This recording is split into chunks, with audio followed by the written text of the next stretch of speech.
window type na may leak. So ito yung pinakita ko dun sa latest na video natin. So may leak ito sa condenser coil at okay na lahat. Naka-assemble na rin ako, umaandar na.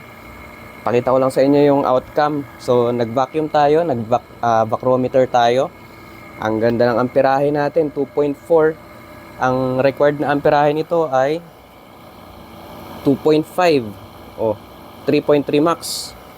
Ang ating temperature ay, so gumamit tayo ng weighing scale, timbangan, at meron tayong clamp meter, 2.45. So saktong-sakto yung ating mga parameters na nakukuha.